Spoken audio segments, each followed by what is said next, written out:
வணக்கம். ஆகாஷ்வாணி புதுச்சேரி செய்திச் சுருக்கம். வாசிப்பவர் வீரமணி. ஜெயின் ஆன்மீக தலைவரும் சமூக சீர்திருத்தவாதியுமான ஆச்சார்யா வித்யானந்தஜி மகாராஜின் 100ஆண்டு விழாவையொட்டி பகவான் மகாவீர் அஹம்சா பாரதி அமைப்புடன் இணைந்து மத்திய அரசால் தேசிய அளவில் ஏற்பாடு செய்யப்பட்டுள்ள ஓராண்டு கால கொண்டாட்டங்களை பிரதமர் திரு நரேந்திர மோடி புதுடெல்லியில் இன்று தொடக்கி வைக்க உள்ளார்.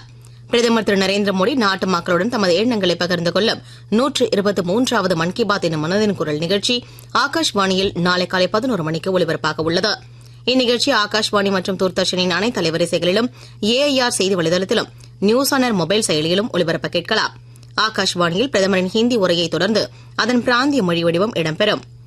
நிதி கட்டமைப்பின் பலன்கள் அனைத்து மக்களுக்கும் கிடைப்பதை உறுதிப்படுத்தும் வகையில் ஜூலை 1 முதல் நாடு முழுவதும் 2 லட்சம் கிராம பஞ்சாயத்து மற்றும் நகர்ப்புற உள்ளாட்சி பகுதிகளில் நடைபெறவுள்ள 3 மாத இயக்கத்தில் பங்கேற்குமாறு மத்திய நிதி அமைச்சர் திருமதி நிர்மலா சீதாராமன் பொதுத்துறை வங்கிகளுக்கு அறிவுறுத்தியுள்ளார்.